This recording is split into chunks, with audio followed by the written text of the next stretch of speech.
Esse é o Moaicast. Pessoal, seja bem-vindo a mais um episódio do Moaicast, o podcast que conecta líderes e constrói pontes. Eu sou o Paulo Dornelles, eu sou sócio e responsável pela Moai aqui em Goiânia. Fala pessoal, tudo bem? Aqui é Humberto Spencieri, sempre buscando a estratégia por trás de toda a grande história. Hoje eu estou aqui com o Alessandro Cunha da BC Energia, nosso convidado de hoje, e nós vamos abordar aqui vários temas, sempre focado em empreendedorismo e como que nós podemos te ajudar, você como empresário, como empreendedor, a mudar sua visão, sua estratégia, você entender um pouco de negócio, de como você vai sair do estágio 1 para o 2, do 2 para o 10, enfim. Acompanhe conosco esse episódio, que eu tenho certeza que você vai sair daqui com muito conteúdo, de muita relevância para você aplicar na sua empresa. O Alessandro que tem uma das empresas mais fantásticas que eu já conheci, o maior grupo de energia do Centro-Oeste, né, Alessandro? Se eu não me engano, é gerador de energia e comercializador de energia. Conta pra gente, Alessandro, um pouquinho da sua história. Exatamente. Obrigado, Paulo, obrigado, Humberto, pelo convite. Satisfação estar com vocês aqui. Falar sobre empreendedorismo, falar sobre negócios, né? Essa é a minha vida, né? Eu comecei a empreender muito jovem, né? E não vou parar nunca na minha vida, né? Então isso aí é o que a gente respira, o que a gente faz todos os dias, né? Legal. E é isso. BC Energia, ela é, na verdade, uma empresa de comercialização. Nosso principal negócio é vender energia. E a gente vende algo que não é palpável, né? É intangível, né? O nosso produto é um produto que se pegar dá choque. Então não dá para pegar nele, né? O nosso produto é impegável, né? Mas é um produto que basicamente tem por trás dele uma estrutura regulatória, tributária e contratual.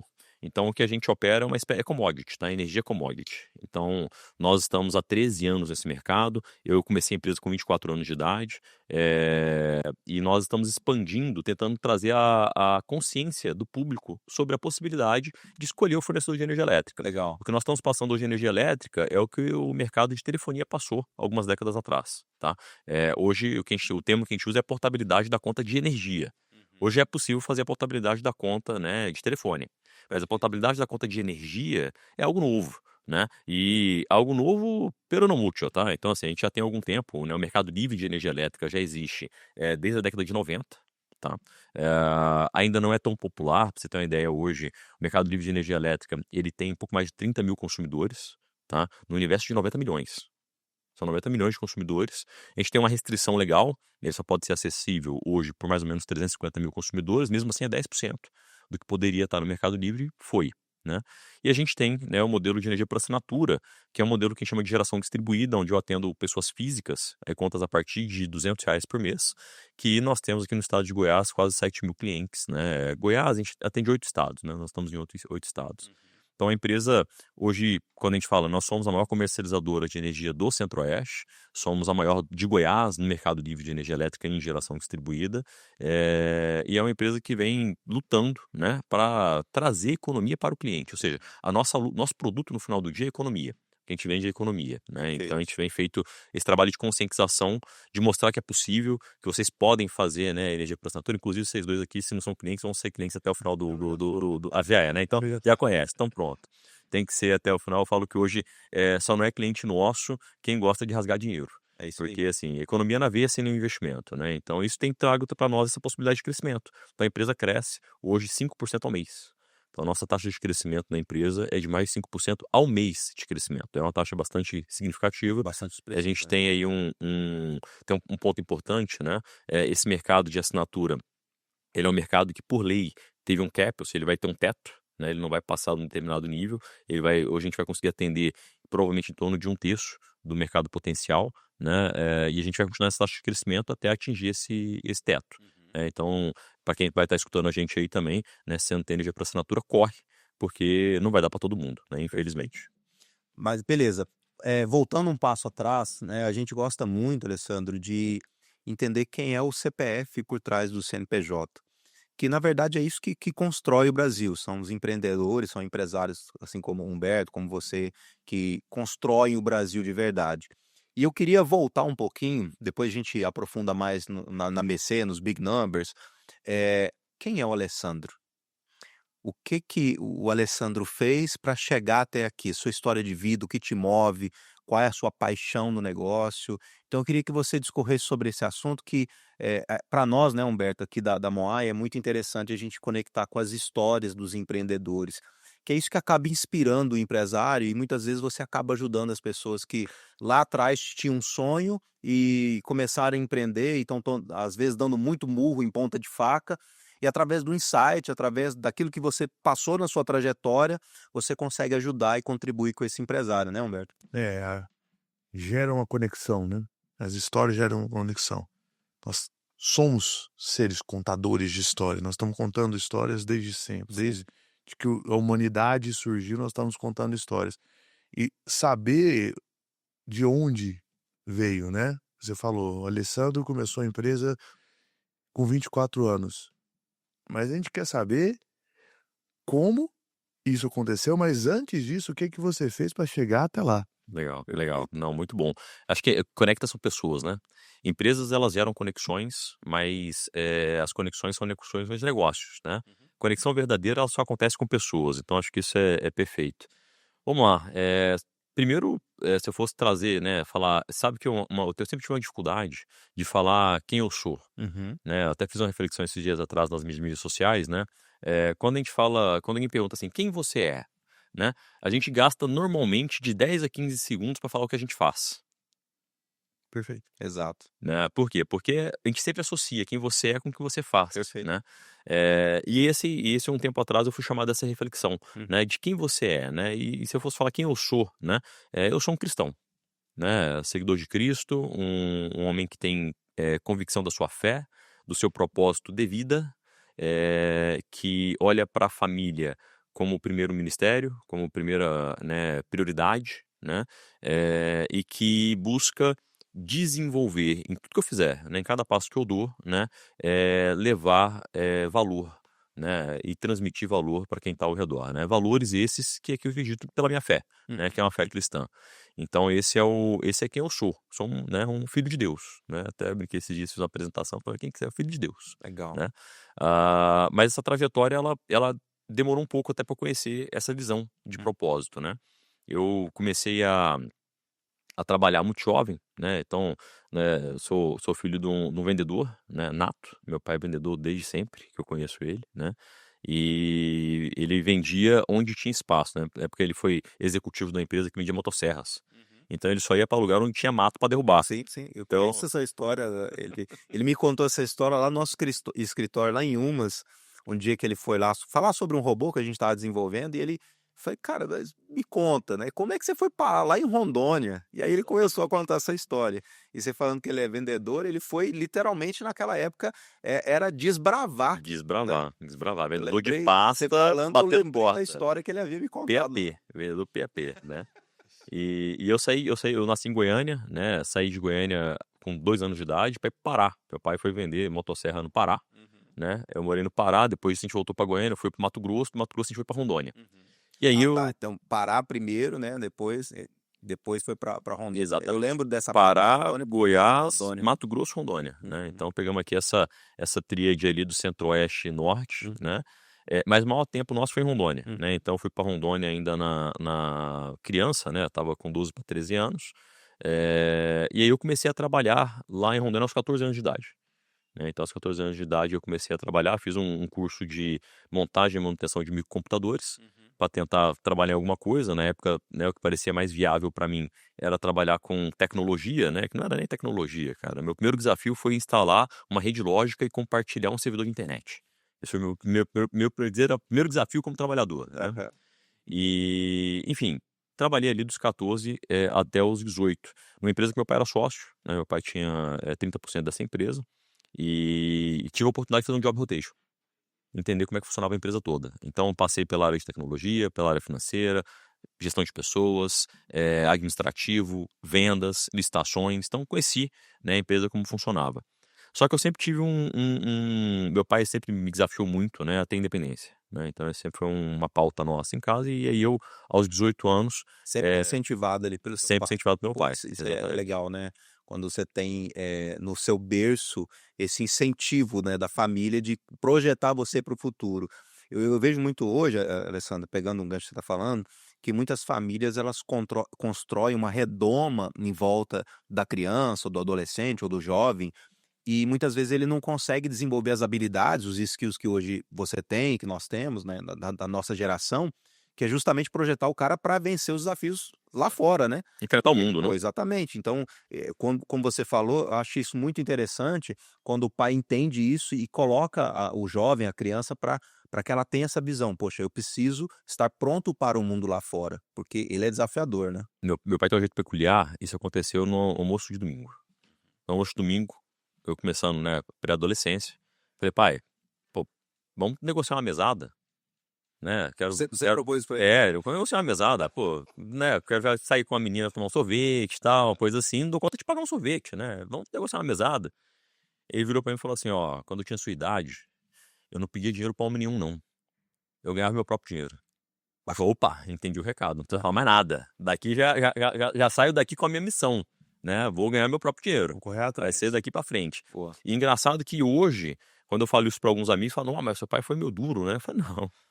Ele fez exatamente o que ele tinha que fazer. que bom que ele fez isso. Fez o que tinha que fazer. Na verdade, seu pai, ele fez exatamente o que te ajudou a construir o caráter e a formação do que você é, né?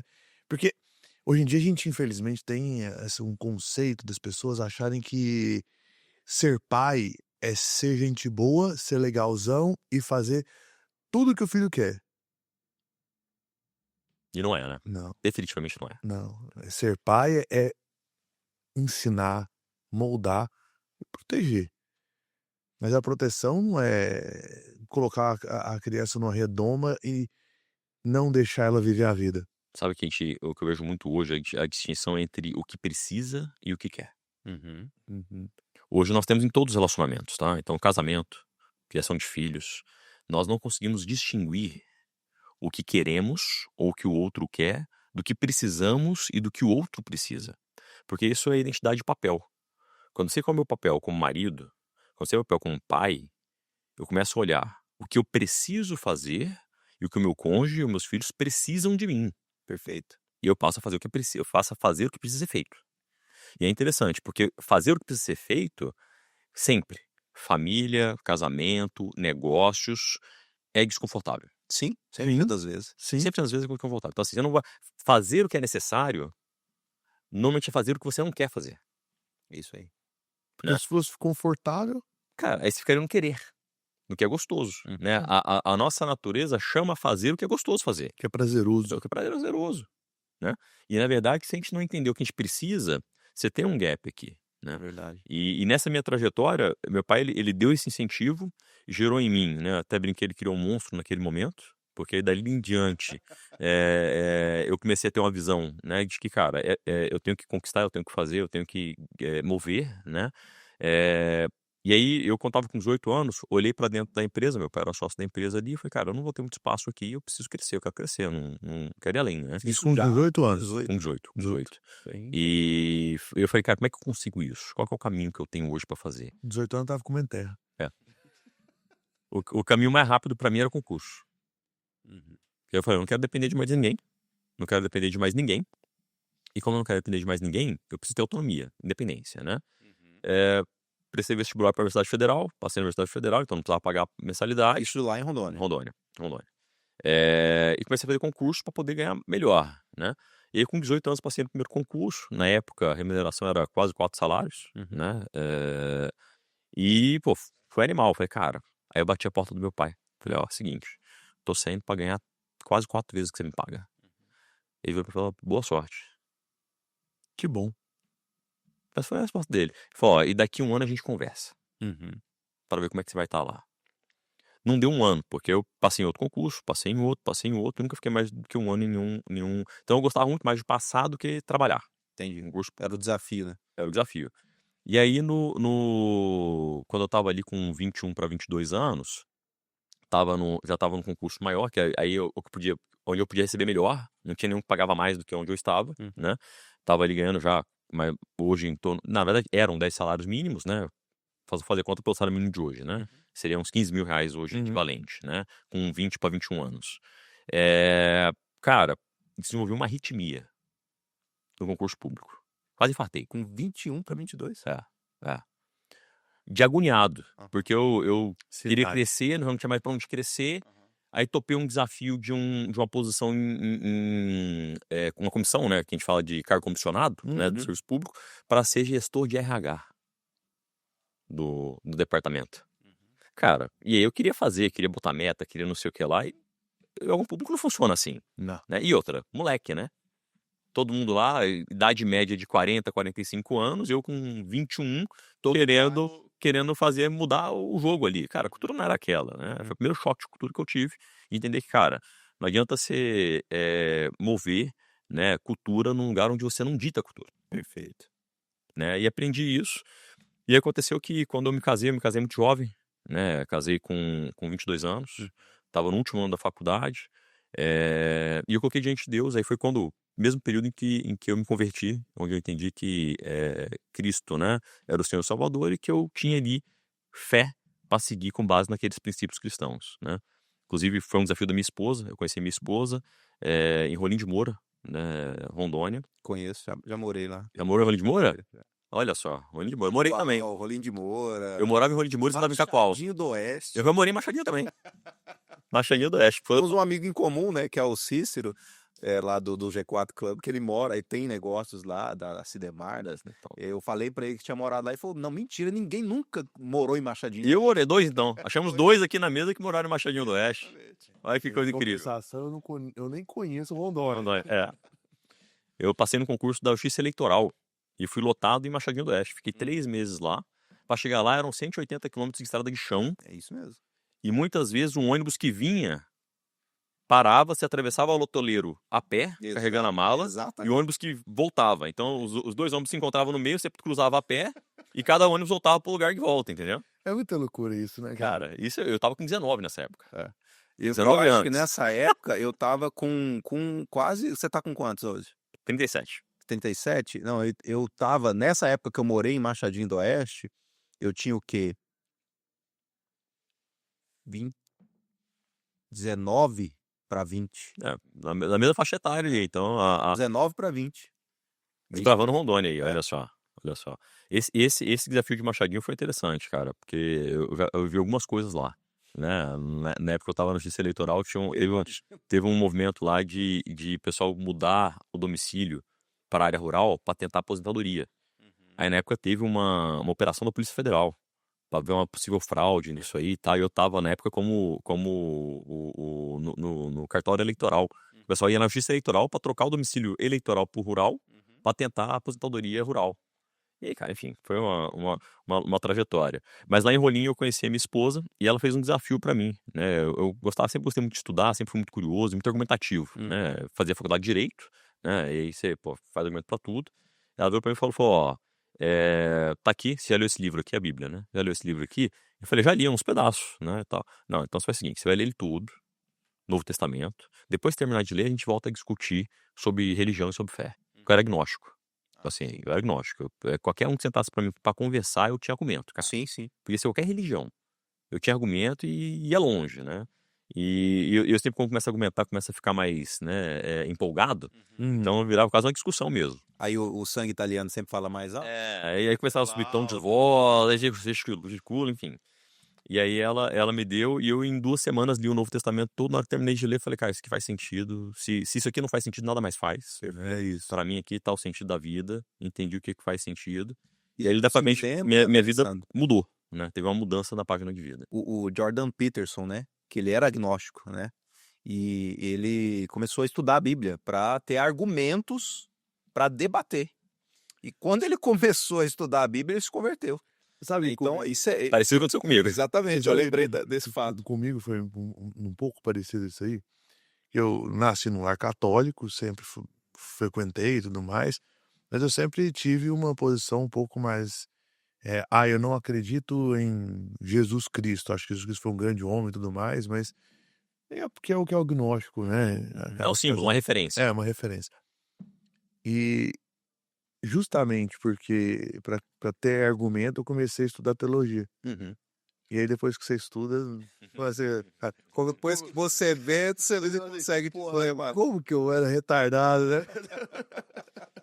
E foi pelo desafio que a sua atual esposa, então, a Fez. sua então esposa, né, fez. Assim, o desafio dela foi muito simples. Falou, estuda, pra depois a gente conversar. E outra, se você não lê também, me procura mais, que a gente não tem mais nada não com o outro. Não tem nada em comum, né? Então deixa eu ler, deixa eu entender. Que legal. E aí, pô, quando eu conheci minha esposa até o casamento, foram menos de 18 meses, né? Em 1 ano e meio a gente casou. Ela tinha 19, eu tinha 22, né? Eu tava no último ano da faculdade. E eu coloquei diante de Deus o caminho, porque minha intenção era seguir carreira pública. Eu falei, cara, eu vou ser procurador da República, né? Tinha um tempo ali, um prazo para que isso acontecesse, né? Tinha que ter 3 anos de experiência pós-formatura e tal. Mas Deus me mandou para outro lugar. Falou, não, você vai advogar. E eu comecei a advogar, me formei, pedi exoneração do concurso, voltei para Goiânia e comecei a advogar aqui. Tinha um plano de aprendizado, né? Na época eu estava ganhando já mais de 16 salários mínimos, né? Voltei para ganhar Qual a salário idade mínimo. que você tinha nessa época? 22 para 23. 23 anos. Tinha acabado de fazer 23 anos. Aí veio para Goiás. Vim para Goiás para aprender a advogar. Não sabia advogar. Fiquei 6 meses no escritório trabalhando, cara, botando para moer, assim, para aprender mesmo. Ganhava pouco, mas já tinha um colchão, já tinha feito um colchão, né? Minha esposa também já tinha renda, então a gente preparou a família para isso, né? E em 6 meses eu chamei esse escritório e falei, ó, vamos abrir um braço em energia.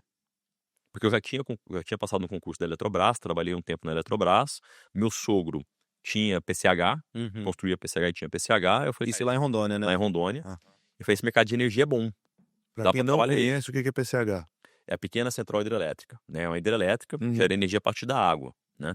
E ele já construía isso e eu achava legal e tal. Não tinha nenhuma abertura com ele não tinha me dado abertura para fazer negócio. Aí eu falei, pô, esse mercado é bom, nós vamos entrar nesse mercado. Tinha visto, né? E aí o escritório não quis. Eles não quiseram, eu fui lá e montei meu próprio escritório. Falei, não, então vou sair para montar, tô pronto para já sei advogar. E aí o que foi minha tese, né? Desde o começo? Criar produtos que fossem vencedores para o cliente.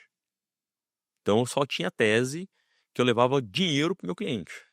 Então eu comecei a vasculhar, onde tinha questão regulatória, questão tributária, coisas voltadas para o setor de energia empresarial, que eu pudesse agregar valor para o cliente. O cliente só me pagava quando ele via o dinheiro.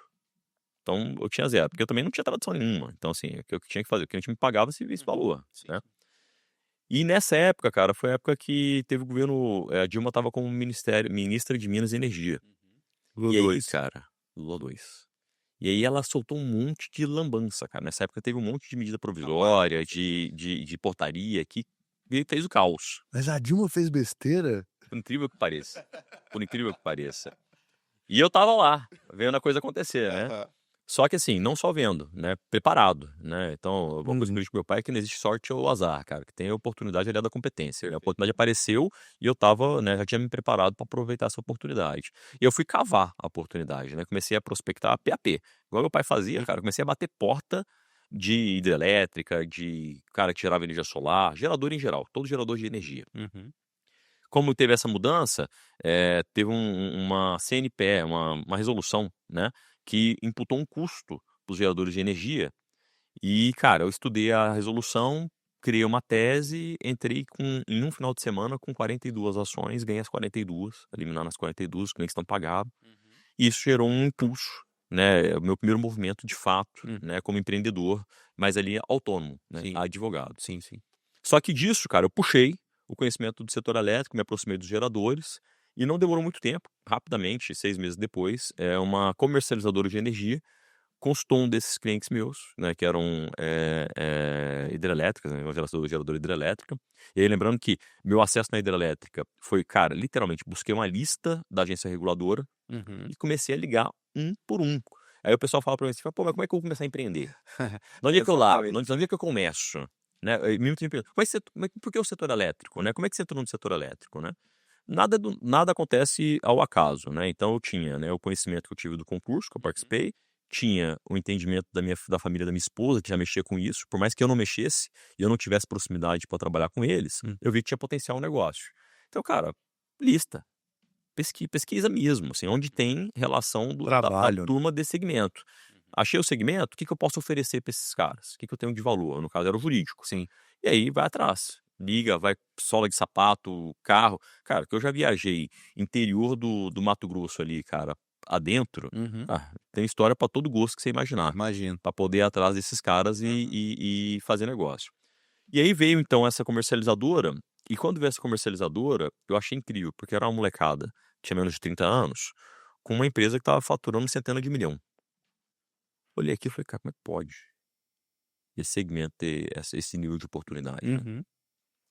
E aí, enfim, eles queriam comprar a energia dos geradores que eu advogava. Eu olhei o modelo de negócio, falei: "Pô, eu consigo fazer isso também." Aí chamei os caras. Falei: "Ó, vocês querem uma sociedade? Montar uma empresa pra gente poder atacar Centro-Norte e tal?" Aí eles estavam começando o negócio deles, falou: "Cara, não serve pra nós a sociedade, mas, pô, se você quiser montar a sua, a gente, te ajuda." Ok. Falei: "Tá fechado, é agora", né. Peguei ali a base, né, inicial, de onde estavam as regras que regiam o mercado, é um mercado regulado, Uhum. né. E aí comecei a montar a empresa aos 24 anos de idade. 24 anos de idade, vou montar a comercializadora. Só tinha um desafio, cara, pra montar uma comercializadora naquela época, tinha que ter um capital social mínimo de R$1 milhão. Uhum. De capital social. Capital social, tinha que aportar R$1 milhão pra Legalizado, começar. depositado, porque tem que ser comprovado. Exatamente. É. E aí, pô, eu ainda não tinha, mas a Dilma me ajudou. Então o pessoal fala: "Pô, a Dilma só fez cagada." Fala, cara, eu olho assim e falo: "Não, ela me ajudou demais da conta." Nó, né.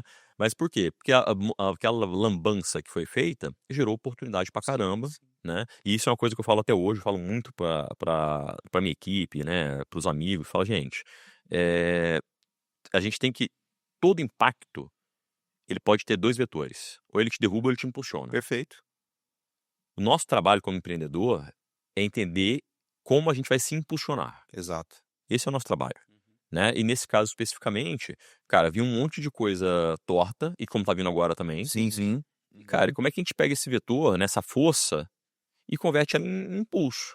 Mas aí é que tá, né, Alessandro, o grande diferencial do o empreendedor para o empresário. O empresário, muitas vezes, ele segue uma linha aqui e vai nela a vida toda. O empreendedor, não, ele sempre está buscando oportunidade.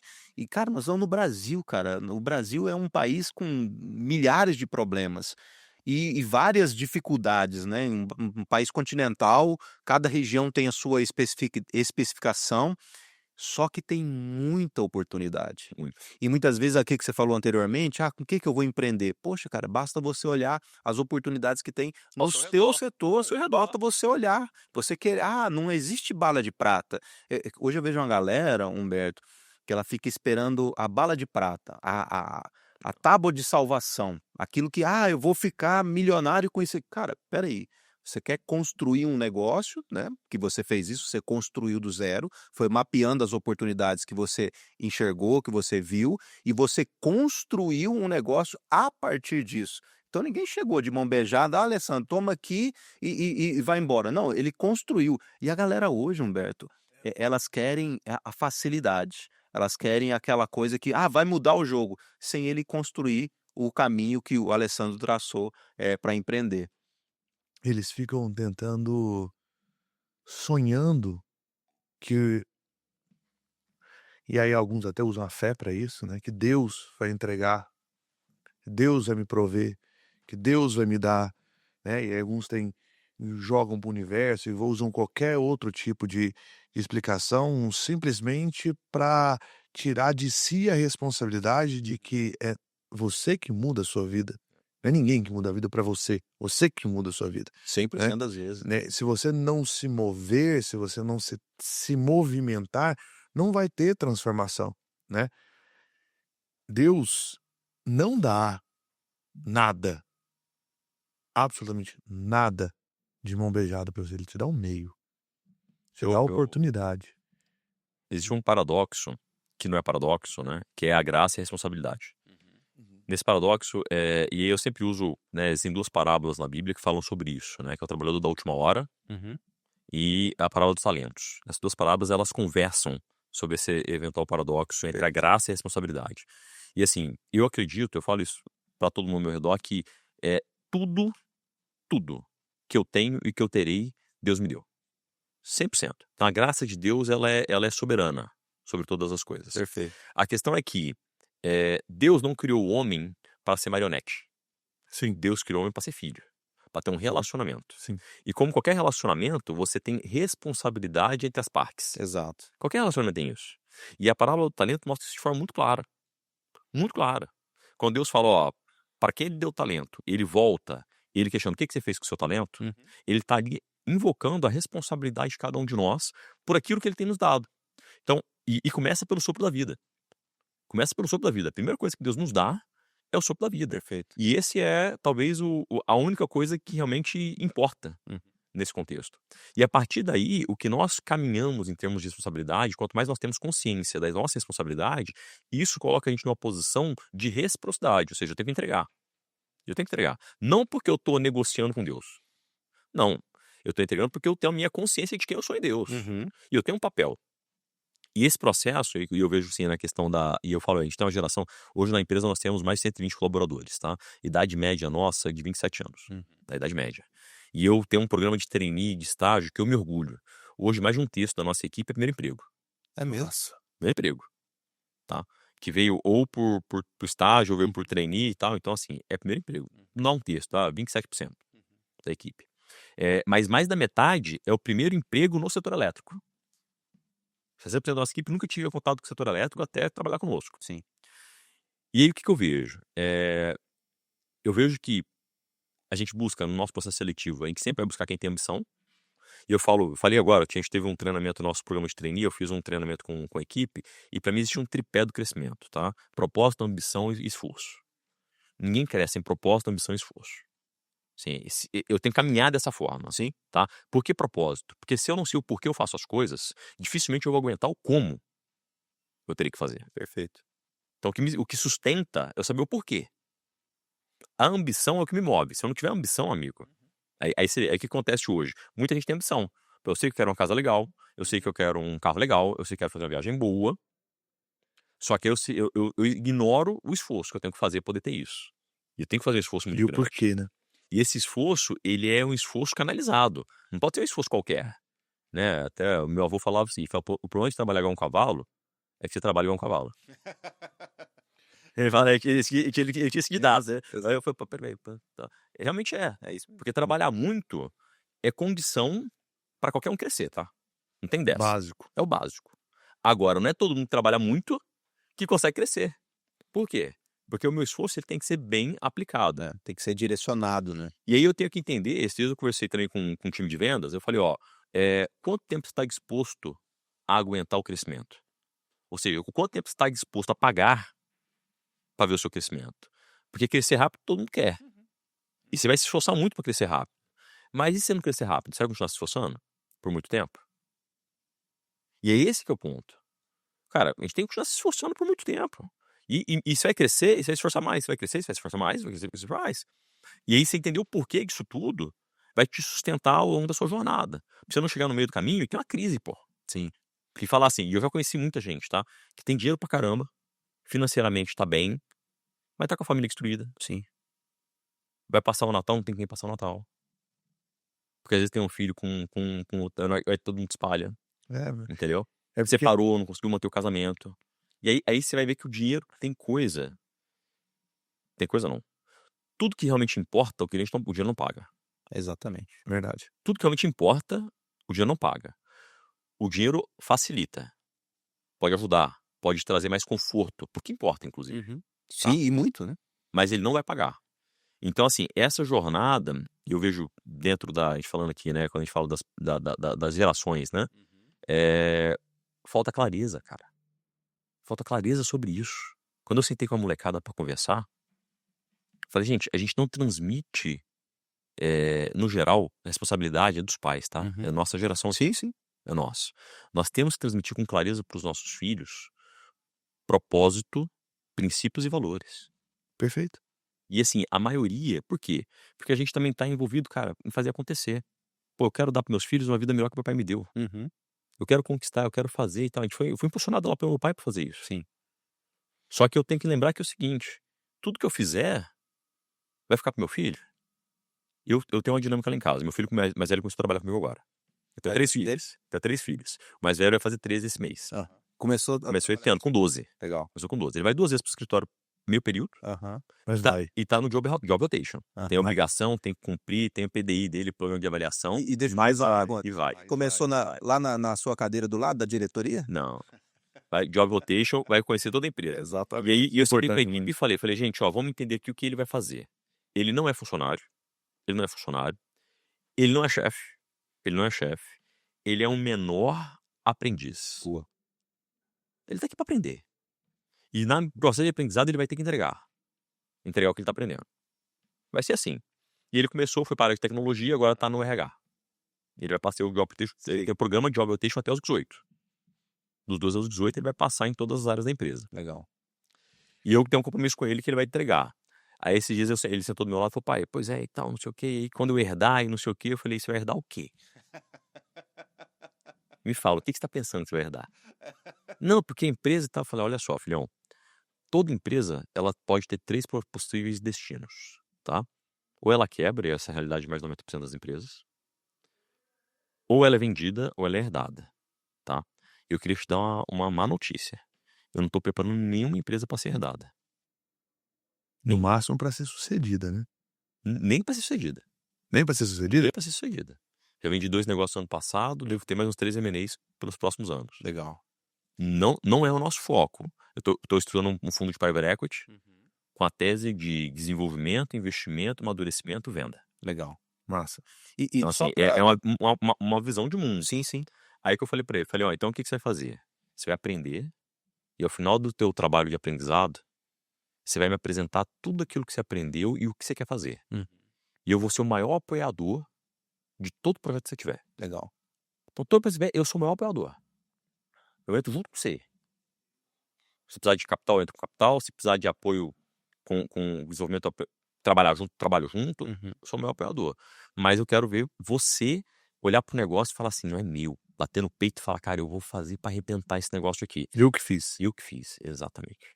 Não é um negócio do meu pai, não tô com... E não tem errado, tá? Não tô falando que isso tá errado, não. Porque eu conheço muita gente de segunda e terceira geração que bateu no peito e fez o negócio decolar, que sempre fez acontecer, e é isso aí mesmo. Mas é uma forma de ver. Então eu já tô trabalhando nele essa forma de ver. Então, mas a sua empresa e toda a empresa, ela é reflexo do dono, né? E a cultura que a BC Energia tem, ela é reflexo seu. E você citou aqui no início que a sua empresa ela cresce 5% ao mês. Sim. E isso é reflexo da sua visão, da sua cultura, daquilo que você é como líder, como empreendedor. Então eu vejo muita gente hoje, Humberto, que ele fala, pô, mas a minha empresa não cresce, eu não consigo aumentar a venda, faturamento. Tá. O que você está fazendo como pessoa para o seu desenvolvimento pessoal, né? Para o seu desenvolvimento profissional e, é claro, espiritual também, porque é uma tríade, não tem como, isso funciona em conjunto. Não tem como a pessoa crescer a empresa se ela não cresce o espiritual. Não tem como a pessoa crescer a empresa se ela não cresce a parte de desenvolvimento profissional. Se ela não cresce a parte de desenvolvimento intelectual. Até Cara, mesmo não tem como. porque ela para de funcionar. Exato. Porque assim, como você disse, você tentou fazer uma mudança dentro num órgão público e você desenvolveu uma arritmia. Todo problema psicológico, esses problemas de saúde, eles vêm por um descompasso que está existindo de uma falta de equilíbrio, né? Então, esse desenvolvimento intelectual, o desenvolvimento espiritual, ele é inerente. Eu não conheci, nunca, até hoje eu não conheci, um grande homem que não tenha Sim. todas essas partes desenvolvidas. Elas podem até não estar equilibradas. Cada momento vai exigir um peso maior em algum lugar. Perfeito. Né? Então, Elas podem até não estar equilibradas, mas elas têm sempre uma maturidade muito grande.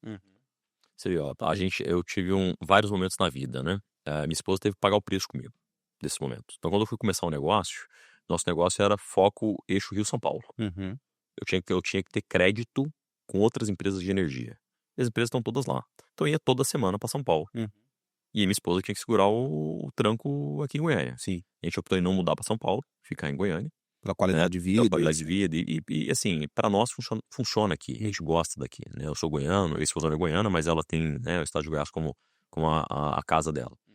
E aí ela teve que segurar as pontas. Em determinado momento, eu consegui diminuir o ritmo fiquei mais presente, estava mais junto, né? E aí teve momentos de todos os tipos, né? Assim, cara, pandemia, por exemplo, em que se viu numa situação onde eu estava em casa, mas estava trabalhando o dobro, Uhum. dentro de casa. Uhum. Porque, pra você ter ideia, no nosso caso, vendo energia elétrica, né? Quando deu pandemia, o que fez? Lockdown. Lockdown, todo mundo parou de consumir, cara. Quem era meu cliente de pessoa jurídica, tá fechado. Eu recebi, em uma semana, mais de 50 pedidos de renegociação de contratos. Em uma semana. Uma semana. Eu falei, ó, não posso te pagar porque eu não tô consumindo. E eu tive que sentar e resolver esse negócio. Não Gente, tava produzindo, né? não Tava tá faturando. não tá produzindo. A indústria parou, cara, tudo parou. O preço da energia fez assim, ó, flap, despecou.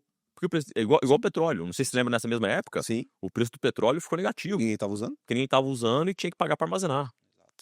A energia aconteceu muito parecido com isso. Exatamente. E a gente teve que gerenciar essa crise, né? E aí teve então você tem momentos, esse descompasso, ele vai estar o tempo todo presente. Uhum. A questão qual que é? Você ter claro na sua mente quais são as prioridades e tá muito bem acordado Perfeito. com os seus como é que você vai trabalhar cada uma das demandas. Sim. Então, assim, a prioridade, né? Eu até eu conversei esses dias com um amigo, falei, cara, todo homem tem, em geral, como prioridade a esposa e os filhos. A família é prioridade. Ou deveria ser. Ou deveria ser. Mas se você perguntar, todo mundo Mulher é homem. Não, mas fala, né? O discurso é uma coisa, e aí é que tá, né? Quando você tem um discurso de boca para fora e as ações mostram outra coisa, aí você vê esse é o ponto. exatamente. Mas aí você E aí quem realmente é. você vai ter a consciência e a inconsciência nesse processo. Porque assim, você fala, mas eu trabalho demais. Todo mundo trabalha demais, tudo bem.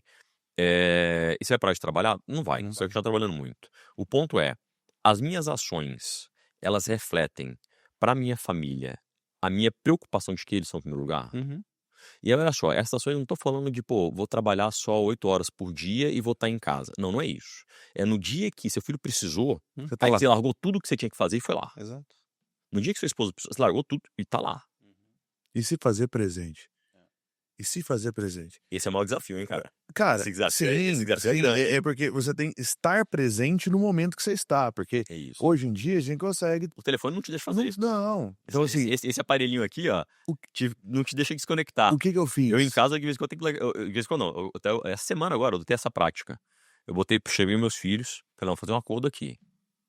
Se o pai estiver no telefone demais, vocês vão se juntar e vão falar comigo. Falar, pai, estamos precisando de você aqui, você tá no telefone. E vão tirar. Mas agora eu tenho uma prática de deixar longe, né? Eu faço isso também. Fim de semana, sábado, domingo, eu tento ficar mais desconectado. Mas uma coisa que eu fiz, eu percebi que eu me organizei toda a minha rotina para almoçar com minha filha todos os dias, né? Ou todos os dias que dá, que são possíveis, né? Só que eu percebi que eu tava almoçando, o celular do lado, pegando o celular toda hora e ela brincando em volta. E aí eu virei para ela esses dias para trás e falei assim: filha, o papai tá pensando uma coisa aqui. Eu vou chegar em casa e na hora do almoço eu vou deixar o celular lá no quarto pra gente almoçar. O que você acha? Ela abriu um sorriso. Não, isso mesmo. Então, assim, é você fazer... E no casamento também, cara. No casamento também, você... Do nada, não tem que ter um motivo, não tem que ter um porquê. Você tem que, às vezes, mandar uma flor, mandar uma mensagem. Cara, não é um presente, não é isso. É uma mensagem. A mensagem. sua prioridade tem que estar exteriorizada em algum ato prático. Essa é a verdade. Isso. Sabe, Não, Fazer um jantar. também. tem um livro que eu li recentemente, não tem muito tempo, foi uma amiga que indicou, chama A Única Coisa. Ele é um livro muito bom, que ele fala qual que é a única coisa que importa na sua empresa. O que de fato importa, não é o que você acha que importa, é você fazer um exercício prático e você descobrir qual que é a única coisa na sua empresa que importa, qual que é a única coisa na sua vida espiritual que importa, qual que é a sua única coisa na sua vida familiar que importa. E ele dá um exemplo, né, que nossa vida ela é cheia de bolas, né, e essas bolas são de borracha. Tem hora que é um malabarismo, né? A gente fica fazendo malabarismo o tempo todo. E pode ser que uma bola dessa ela caia no chão, que o trabalho clicou, né? Você vai lá, pega ele e joga pra cima de novo, fica fazendo malabarismo. Só que tem uma bola dessas que ela é de vidro. Que se ela cair no chão, essa daí ela pode quebrar, trincar ou quebrar. E essa é da família. E muitas vezes o empresário ele está tão envolto no trabalho que ele esquece que a família, é claro que, como você falou, e não tem como ser diferente, tem hora que você vai dar um sprint no trabalho, tem hora que você vai dar um sprint ali na sua vida espiritual, mas a família, se você não cuidar dela como ela deve, que é o seu stake, a sua base, né, que são, como você falou aqui no início, você é o pastor da sua família, você é o principal responsável por cuidar, pastorear e estar à frente da sua família. Se você não olhar para ela com esse cuidado, você vai ficar descompensado em todas as outras áreas da sua vida. E assim, Interessante na minha essa visão, teoria a do responsabilidade da família é do homem. Sim, 100%. Assim, isso pra mim é fácil, mas tá, não quer dizer que a mulher não vai. Não, a mulher pode trabalhar, a mulher pode ter. Não tem problema. Mas a responsabilidade o compromisso de fazer dar certo é do homem. Perfeito. Ele tem que ter. Se não tiver essa visão, cara, você terceiriza uma responsabilidade pra outra e é coisa. É aquela ideia do cachorro que tem 2 donos, né? Ou morre de obesidade ou morre de falta de fome, né? Porque não vai ter. Então, assim, cara, tem que ter Então, o homem ele precisa assumir essa responsabilidade.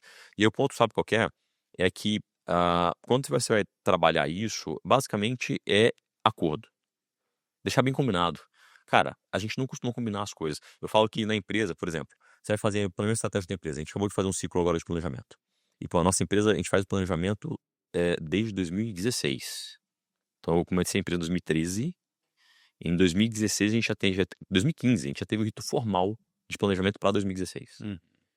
Desde 2016, a gente tem mansão de estado na empresa. Então, a gente começou a montar regras de governança. Aí, esses dias não, tem alguns anos já, né? A gente olha, e a regra de governança da casa? Da família? Pô, interessante.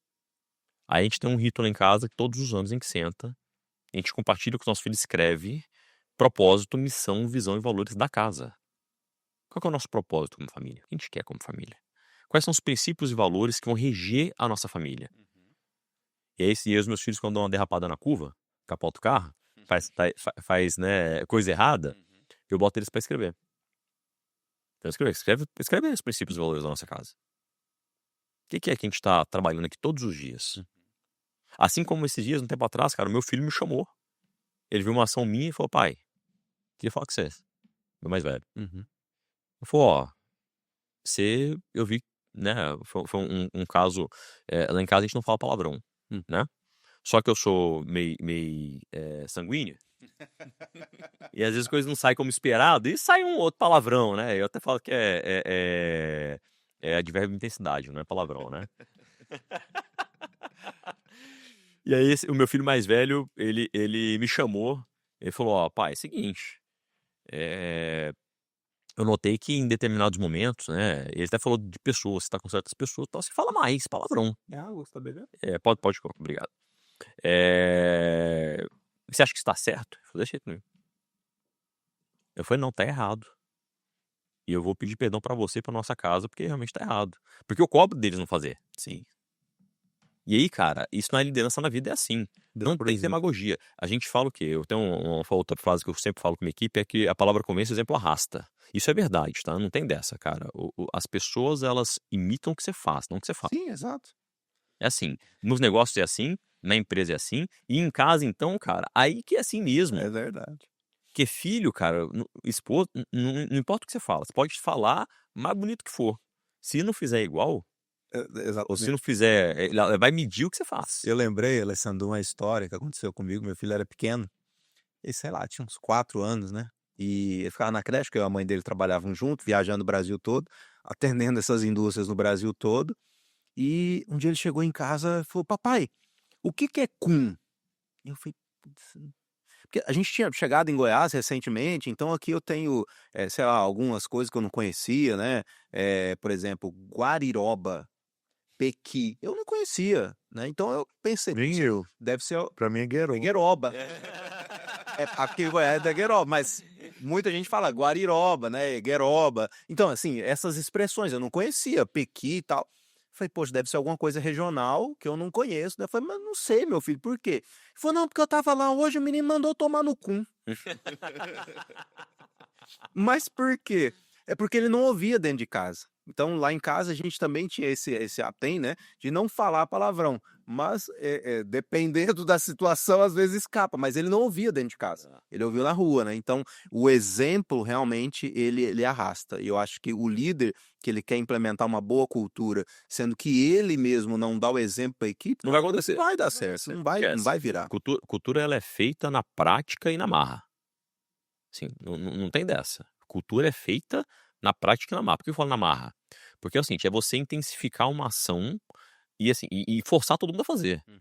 Então, por exemplo, a nossa empresa teve uma mudança de cultura agora. Até gravei um vídeo esses dias. A gente tinha uma cultura de produto. Precisa de advogado?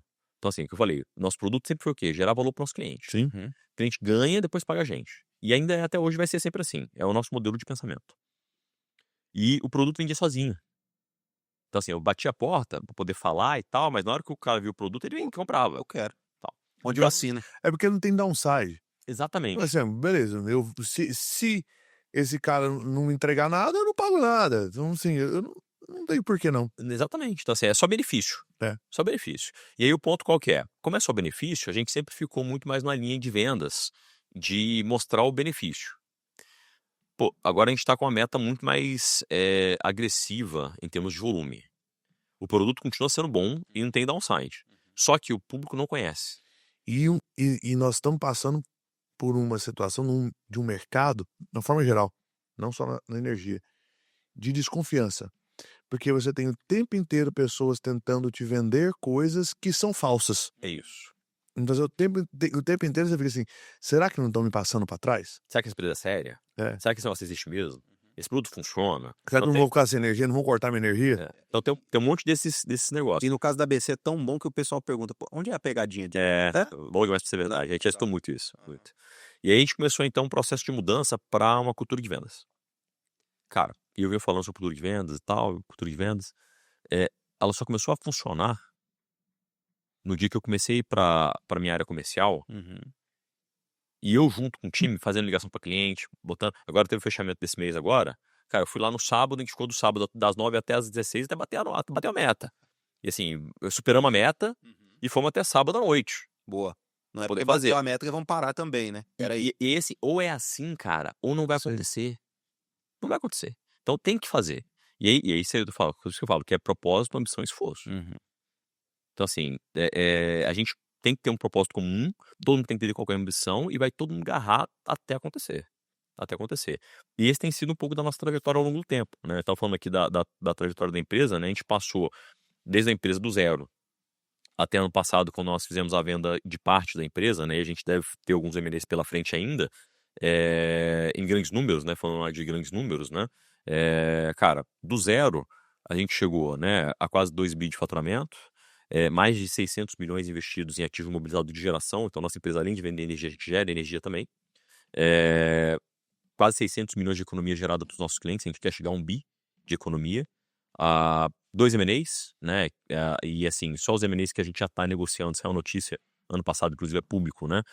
Pode chegar a 800 milhões em M&As. Nós estamos preparando a empresa pensando em novas joint ventures, né, para o futuro, né? Então a gente tem essa visão de preparação. 7 mil clientes já atendidos e queremos chegar a 21 mil clientes até o final do ano que vem. Legal. Então, assim, são números que só acontecem, cara, pela persistência. Sim. Disciplina e São persistência. big numbers, né? Então, e o esforço também é correlativo a isso, né? Não tem como. E cada número vai exigir um esforço diferente. Né? Mas você me falou alguns pontos aí que eu acho interessantes a gente gerar uma conexão entre eles, né?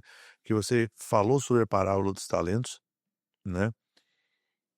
Com uma visão, mas a parábola dos talentos ele traz mais uma coisa que correlaciona com propósito, ambição e esforço.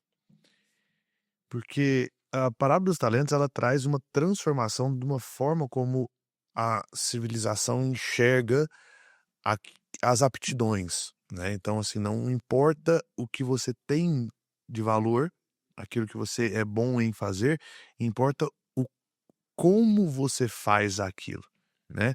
Como você utiliza esses talentos, né?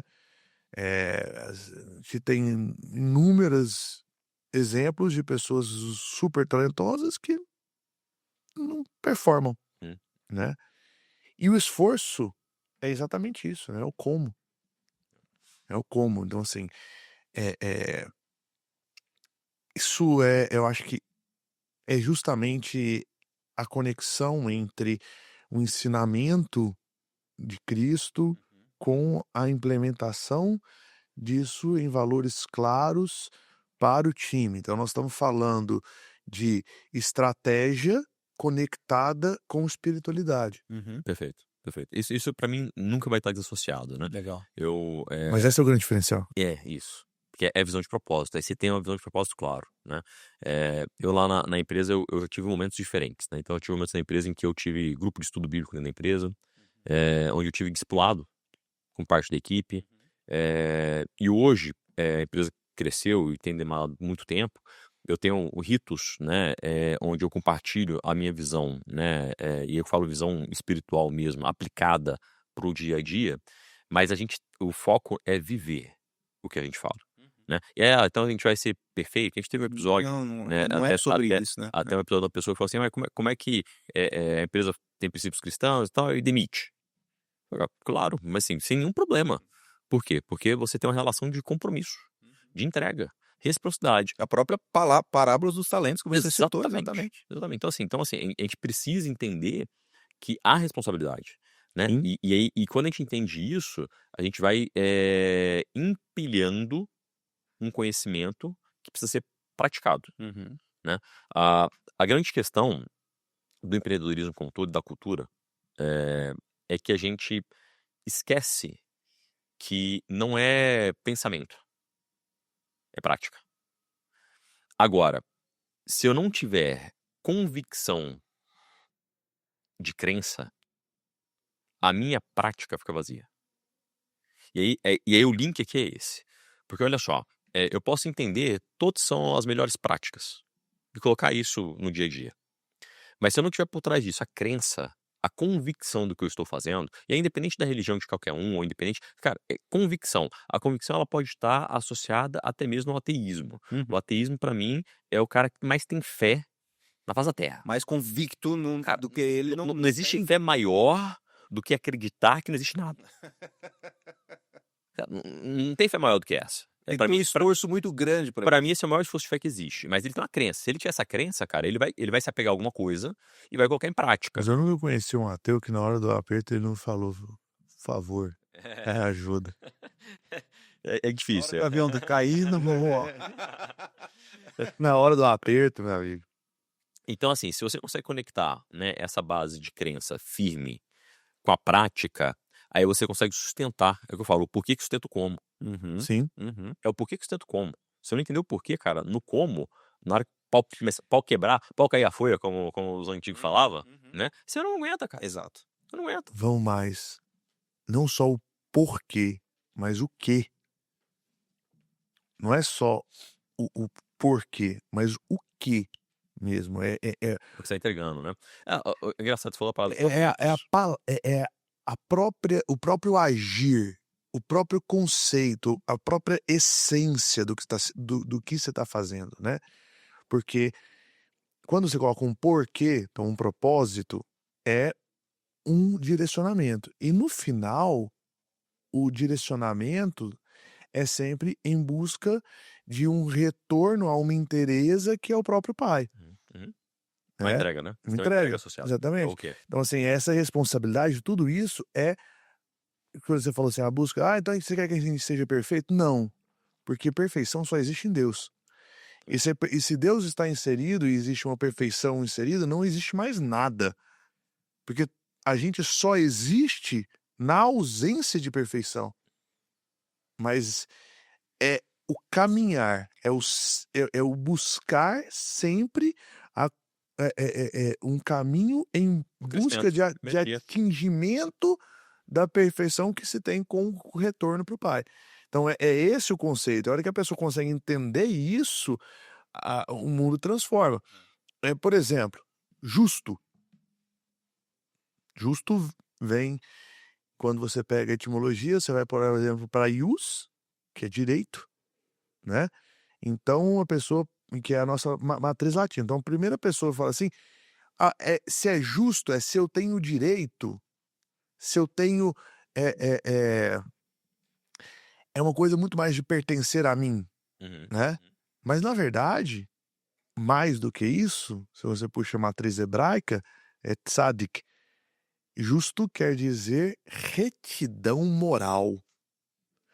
Então, o que é justo não é o que você tem direito, mas é como você se comporta Uhum. perante a situação. E tem É a e tem que ter a responsabilidade. mesma régua, né? É a Tem a responsabilidade. mesma régua. É isso. Sabe que você falou da questão do potencial, né, eu já vi muita gente com potencial, muita gente com potencial. Eu já vi muita gente exercer o potencial e não. A diferença entre, o potencial exercido e não exercido é a entrega. É o resultado, é o que você Sim. entrega, né. Então o que, nesse aspecto, é muito importante. E o que eu desafio muito, né, a minha equipe e todo mundo que é ao meu redor, né, cara, se você tem potencial, o nosso papel como líder é fazer com que quem tem potencial entregue resultado. Porque se a pior coisa que pra mim, tá, pode acontecer como líder, é você ter uma pessoa que tem muito potencial e não entende que ela tem que entregar. E o que ela pode entregar. Porque quando ela entende, a pessoa que tem potencial entende que pode entregar, ela gera valor na cadeia. E aí, cara, essa step, né, de crescimento, de melhoria, né, e aí pensando, conectando com religiosidade, né, como é que eu volto, né, e busco ou a perfeição, ou o crescimento, ou a aproximação de Deus, ela tá nesse processo. Perfeito. De pegar o potencial, exercer o potencial na entrega, e à medida que eu entrego, eu enxergar valor gerado para todo mundo que recebe essa entrega. Perfeito. E aí eu vou pro próximo passo e vou melhorar isso, vou melhorar isso, vou melhorar isso. Eu crio essa forma de forma prática. E Aí, quando eu materializo isso dentro da companhia, eu não preciso nem falar de Deus. não, Por quê? Porque Deus vai estar presente Sim. no processo. exato, exato. É isso. E muita gente acha, Alessandro, eu gosto muito de falar sobre isso, sobre o assunto, né? Todos nós aqui na mesa somos cristãos e isso faz parte, né? Até você teve comigo lá no G4 e você pôde acompanhar um pouco ali daquilo que eu compartilhei. E muitas vezes as pessoas falam, mas você serve a Jesus, por quê? Você se acha melhor? Não, muito pelo contrário, né? Muito pelo contrário. Aqui em 1 Timóteo tem uma passagem que eu identifico muito. Esta é uma palavra fiel e digna de toda aceitação, que Cristo Jesus veio ao mundo para salvar os pecadores, dos quais eu sou o principal. Então, por que eu sirvo a Jesus? Porque eu quero matar a cada dia minha natureza humana. Todo dia eu preciso fazer aquilo que você falou no início, aquilo que precisa ser feito, não o que eu quero fazer. E o que precisa ser feito é justamente matar minha natureza humana para mim ser um pai melhor, um homem melhor, um cidadão melhor, um marido melhor, etc. Então, servir a Jesus e aplicar isso nos negócios é você entender que a cada dia você precisa melhorar, aprimorar esse processo, seja na sua gestão espiritual, seja dentro da sua casa, ou seja na sua empresa, que isso vai ser reflexo daquilo que você é, né? E a BC Energia não deixa a gente mentir, os números não mentem, né? Não. Então você pode maquiar muita coisa, mas os números você não consegue maquiar. Uma empresa que cresce 5% ao mês é reflexo da boa conduta, daquilo que você pratica, daquilo que você vive, daquilo que você crê em Cristo Jesus, e é reflexo na sua companhia, e parabéns por esse crescimento. Mas falando um pouquinho de BC Energia, a gente tem altos e baixos, né, na empresa. Não diria aposta, mas qual foi aquela coisa que você olhou e falou, cara, esse aqui vai ser o game changer, mas poderia quebrar a sua empresa ou poderia levar ela para outro patamar? Pra onde chegou, né? Qual foi aquela coisa principal assim que você falou, cara, essa é a big decisão que eu tenho que fazer e poderia quebrar ou realmente poderia mudar o jogo? Durante a pandemia, nós tivemos uma quebra no consumo, e aí a gente teve um ponto onde, quando o cliente para de consumir, ele devolve energia pra gente tem que vender a mercado, e o mercado estava muito barato. Então a gente teve ali um cenário crítico, que a gente teve que gerenciar. E ao paralelo a isso, a gente estava aumentando nosso investimento em geração. Então eu tinha ali, naquela época, nós estávamos com uma potência instalada de 8 megas, hoje nós temos 108, por referência, né? Então eu estou em 2020, né? Cresceu só um pouquinho não, velho. E aí, nesse período, Sim. nós estávamos na dúvida, foi pra beleza. A gente já tinha contratado uma obra, a gente ia de 8 para 16, a gente ia dobrar. E veio um cenário complexo pela frente. Então a gente tinha uma decisão para tomar. ou a gente avança e acredita no negócio e vamos vamos dobrar o tamanho da empresa e vamos gerenciar essa crise aqui na pandemia. E ali essa foi a decisão. Essa é uma decisão meio do caos. que, cara, assim, se tudo desse errado, a gente poderia ter assim, eu trabalho com medição de risco desde o começo da empresa, tá? A empresa, ela trabalha com commodity, então a gente tem uma área de risco dedicada. A gente nunca apostou que não tinha. Nunca. Mas a gente tem cenários de risco, é hábito meu fazer cenários de risco semanalmente. E eu olho dentro de cenários de risco os worst case, sim, qual que é o pior cenário, né? E ali, o pior cenário, né? Se a pandemia durasse mais tempo, se a gente ficasse tudo com lockdown mais tempo e tudo mais, eu poderia ter um overgame, assim. Eu falar, cara, vou ter que encerrar o negócio, né? Pagar tudo. E eu passei por isso uma vez já, tá? Eu tinha uma transportadora. Na transportadora, o negócio andou bem. Primeiro ano bom, segundo ano bom, terceiro ano uma porcaria. Eu tive que decidir fechar. Eu fechei. Cara, eu tava com 26 anos de idade, tomei um prejuízo de 2,5 milhões de reais. E paguei. Sim. Paguei o prejuízo, encerrei a operação e né, game over. Cara, fechou aqui o negócio, não vou fazer mais, pronto. Perfeito. Nessa época, pra empresa, no pior cenário isso poderia acontecer. Sim. Eu talvez teria que liquidar tudo, pagaria liquidaria. Por quê? Porque eu tava acelerando em ativo imobilizado, uma gestão de caixa complexa, Sim. pandemia ali e tal. Investimento alto. Só que a gente acreditou no projeto, eu achei que a pandemia tem que passar, o negócio não pode ser assim pro resto da vida, né? A indústria tem que voltar a Tem funcionar. que voltar a funcionar, o mundo não vai parar. Fiz um cenário ali de falar, pô, quanto tempo eu aguento? Eu aguento mais um ano? Então vamos mais um ano, vambora, né? Cara, e a gente teve um cenário que voltou, né, com 3 meses, e no final do ano houve uma reviravolta no mercado, porque veio a crise hídrica, né, ali em 2021, na verdade, eu lembro. né, veio a crise hídrica, cara, que deu um boom pra gente, eu lembro. caramba, velho, assim, ia pra caramba, né, que a gente comprou muita energia, tava gerando, dobramos a nossa capacidade, e a energia foi pra estado ao céu. Você tava gerando, você tinha um tanto de energia que tinha desenvolvido, você tava com... Então a gente pegou esse boom, né? Então acho que esse foi o momento da empresa em que a gente teve que... Eu sempre fui muito arrojado na condução dos negócios, mas muito realista, né? Esse foi a questão do storytelling, né? Contar a história, para mim, também foi um divisor de águas. A gente foi a primeira empresa que tirar o FCO verde para construção de usinas para rental, foi a BC. A BC foi a primeira empresa. Nós tínhamos 35 milhões, né, no FCO, e o banco, quando... né, a gente aprovou o crédito do banco, uma das coisas que o banco reconheceu foi, a empresa, desde 2018, quando a gente começou a construir a usina, vem contando uma história, e ela vem realizando a história que ela vem contando desde o começo. Então a gente já falava que a gente ia alcançar 50 megas de potência instalada em 2023, né?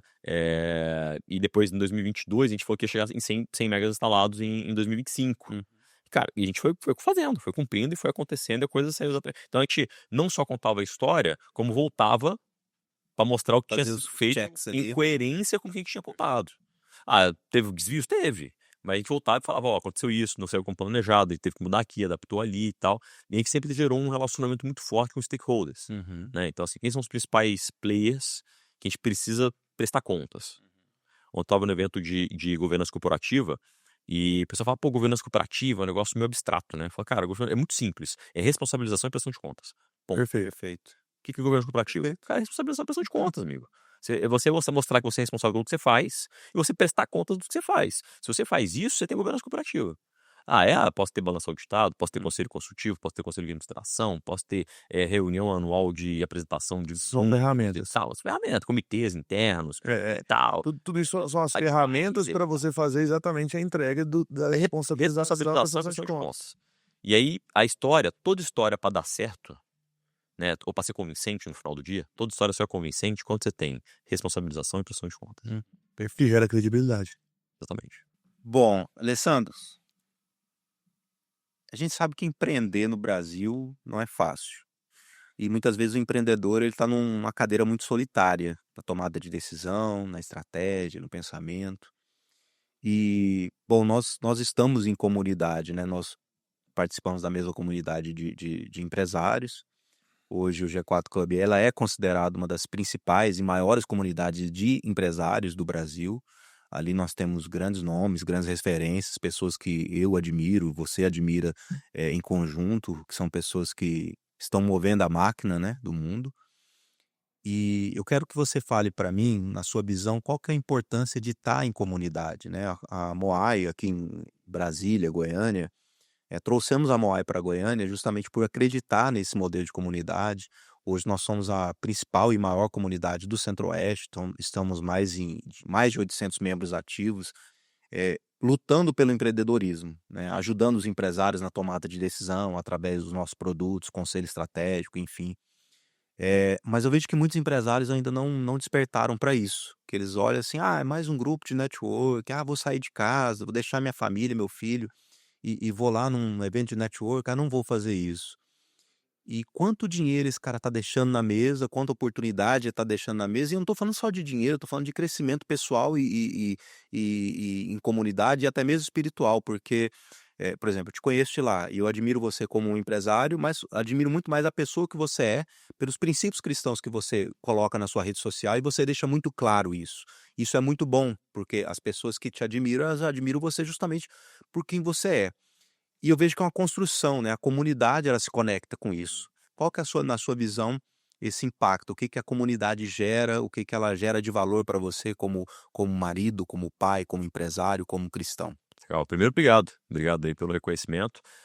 Rede social é uma coisa nova para mim, né? Eu abri minha rede social tem 2 meses, né? Que eu comecei, de fato, a postar alguma coisa lá e compartilhar um pouco do que eu entendo que são valores e princípios que eu quero passar para todo mundo, né? Perfeito. E, obviamente, também falar um pouco do negócio, da empresa, enfim. O que que eu vejo, cara? Primeira coisa, empreender é uma escolha. Acho que e a gente tem que pensar isso, tá? Eh, Quando eu converso com empreendedores, ah, na maioria, assim, sem romantismo, tá? As pessoas começam a empreender para ganhar dinheiro. Perfeito. Simples quanto isso, cara. Eu trabalho em algum lugar, ou, cara, eu não tô satisfeito, eu, tenho uma ideia legal, e eu largo no empreendedorismo poder ganhar dinheiro, tá? A questão é que essa jornada, se ela for só pelo dinheiro, ela costuma ter vida curta, Uhum. tá? Então eu preciso entender que, ao empreender, obviamente, eu sempre vou querer resultado, óbvio. Mas eu vou ter que gerar uma cadeia de valor para poder conseguir levar isso a longo prazo. Uhum. Então, cara, meu cliente tem que ter valor, a cadeia produtiva tem que ter valor, a minha equipe tem que ter valor, e aí você passa a ter uma responsabilidade maior. Aí empreender começa a ficar mais difícil, tá? Porque a gente vai ver que, ganhar dinheiro, primeiro, não é fácil, Uhum. e ganhar dinheiro a longo prazo é mais É difícil, mais difícil ainda, né? Exatamente. tá? E aí, o que que eu vejo então? Nesse aspecto, o empreendedor começa as lamentações. E aí começa a choramingar. Esse é o termo, tá? E uma das coisas que eu tenho falado muito com todos os nossos clientes, amigos, é, gente, empreender é uma escolha. E quando você faz uma escolha, você precisa medir ônus, bônus, riscos, benefícios e se preparar. Se preparar, cara. Você tem que medir e se preparar. Então não tem como você empreender sem entender, beleza, vou montar meu negócio. E aí quando eu vou montar meu negócio, é eu negócio. É eu vendendo, é eu entregando, é eu faturando, é eu recebendo, é eu cobrando, eu fazendo tudo. Eu chamo de eu presa. Eu presa, exatamente. Assim, eu faço tudo. Tá bom. Mas na hora que eu passo pro próximo nível, eu tenho outras competências que eu tenho que desenvolver. Perfeito. Eu tenho que ter pessoas fazendo operacional. Aí passo pro próximo nível, tem que ter pessoas fazendo tático. Passo pro outro nível, vou ter gente fazendo estratégico. E eu vou estar fazendo o quê? Tudo. O empresário vai continuar fazendo operacional, vai continuar fazendo tático e estratégico. Não tem dessa. Agora eu vou começar a balancear e vou vendo por onde eu sou bom, onde eu não sou, e vou fazendo complementares disso. Perfeito. Essa não é uma jornada fácil. Não dá pro cara achar que vai dar conta de fazer isso tudo sozinho. Não dá. E aí, aí a gente fala assim, então é uma jornada solitária só se você escolher ser. Aí então a gente tem que entender, e é por isso que eu falo que o empreendedor ele tem que ter consciência. Consciência da escolha. Maturidade. Exatamente. Consciência e maturidade. Porque ele tem que saber que, cara, vai ser difícil. Se vai ser difícil, eu tenho que me preparar. Que eu tenho um monte de responsabilidades. Então eu preciso ter o quê? Referências. Então, cara, empreender precisa de referência. Uhum. Eu preciso ter referenciais. Eu preciso olhar e falar, cara, quem são as empresas que são referências no meu mercado? Ou fora do meu mercado? Quem são os caras que empreenderam bem e, eu quero seguir passos semelhantes a esse? Não preciso copiar. Até posso copiar às vezes, tá? Não tem nada de errado em copiar, não. Mas assim, eu vou olhar para aquilo como referência. Não vou me comparar. Uhum. Aí tem a diferença entre comparar e Isso. referenciar. Eu vou ter como referência para poder ter um norte para onde eu vou. Agora, comparação é outra coisa. Cada um vai entregar resultados diferentes, cada um vai ter perfis diferentes e jeitos diferentes. E eu Então, digo também, Alessandro, que a ideia ela é única na cabeça do empreendedor. Porque às vezes o cara pode até tentar replicar o modelo de negócio que a BC Energia fez. Mas a ideia que foi concebida, ela foi única na sua visão, na sua cabeça. Então ele pode tentar replicar, mas ele não vai conseguir fazer a mesma estratégia que você fez, porque foi algo seu. exato. Você fez Exato. aquilo, né? Não vai ter. E assim, e a mudança ela vai estar sempre acontecendo. E aí a comunidade, para mim, entra nessa questão da referência. Porque quando você tem uma comunidade, você vai conversar, trocar ideia com pessoas que estão passando por dilemas parecidos, que têm experiência para compartilhar, que vão te encurtar o caminho e vão te dar referências do que fazer e não fazer. Do que fazer e não fazer. Então, assim, a comunidade ela ajuda muito nisso. Ajuda muito nisso. E a jornada, ela vai deixar de ser solitária? Não vai, porque assim, o seu negócio é o seu negócio. Mas você vai ter pessoas que, pô, você vai poder trocar ideia, você vai discutir, que vão te ajudar a você não bater tanta cabeça, porque você vai ter referência. Exato. E aí, assim, pô, você tem que ir nesse espírito também, né? Participar da comunidade para isso, né? Exato, Pô, também tem que dedicar tempo, energia, conversar e tal, e entregar. Né? O que eu vejo muito hoje na comunidade lá no próprio G4, né? Já algumas vezes me ligaram pra, pô, vamos falar sobre M&A. Cara, tem 2 caras aqui que tá precisando falar de M&A. Você pode atender os caras? Pô, atendo, Na hora. converso e tal. Da mesma forma como eu precisei, falei, pô, tem alguém que tá passando. Eu fui lá e liguei. Então você passa a ter. E é uma reciprocidade. Sim. E aí não tem empresa grande ou pequena. Por quê? Porque, pô, o que eu passei, eu posso compartilhar com o outro. O que eu não passei, o outro pode compartilhar comigo. Exato. Porque é momento de empresa e, por exemplo, varejo. Cara, nessa iniciativa nossa de varejo, eu nunca mexi com varejo, cara. Eu não tenho essa expertise de venda. Faca na caveira. Então eu me aproximei do G4 por conta disso. Falei, cara, esses caras sabem vender nesse estilo. Exato. Como é que eu vou aprender com esses caras? Vou aprender com esses caras, né? Tá bom, minha empresa fatura mais do que eles. Melhor, fatura quase 4 vezes.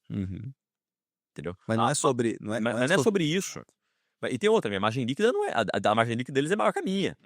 Às vezes você vê que também, pô, faturamento é muita espuma, né? Como diz. O negócio é commodity, cara. Faturamento é ego, né? É ego, exatamente. Então, assim, vamos ver, né? Temos que nivelar isso, tipo, e todo mundo tem coisa para entregar. Então, acho que essa visão de realmente entender, né? Pô, o que você pode contribuir na comunidade, ou seja, o que você tem para entregar. E, cara, quem tá lá que pode te entregar alguma coisa também, e gerar essa reciprocidade, e eu acredito muito na reciprocidade, tá? Para mim, que a reciprocidade, ela é algo que guia o mundo, né? É natural. Quando você entrega, né? Pô, conheço os caras que exploram isso nível hard, sim, funcionam bem pra caramba, sim. E tem gente também que ignora isso, cara. Então, na minha cabeça, esse é um caminho que funciona, né? Então, a comunidade, ela ajuda muito nesse caminho. É verdade. E o que eu vejo muitas vezes é que muitos empresários, eles não entendem o valor da comunidade. E o que eu digo com valor? É aquilo que a gente sempre fala, né, Humberto, dentro da Moai. É muito mais você dar, você servir, né? E você pode falar muito bem porque você vive isso dentro da comunidade. Sim. Cara, na verdade, eu trago isso pra vida, né? Eu sempre falo isso com a equipe, eu sempre exponho isso, eu tenho um tempo inteiro dizendo isso. Eu construí tudo que eu tenho servindo. Porque eu não tinha os acessos, nasci num berço de ouro cultural, mas não num berço de ouro financeiro. Pai, mãe, professores universitários. Cultura, lá em cima, eu tive acesso a tudo que se possa imaginar de cultura. Mas não conhecia ninguém do mundo empresarial, de business, de nada disso. Eu sempre fui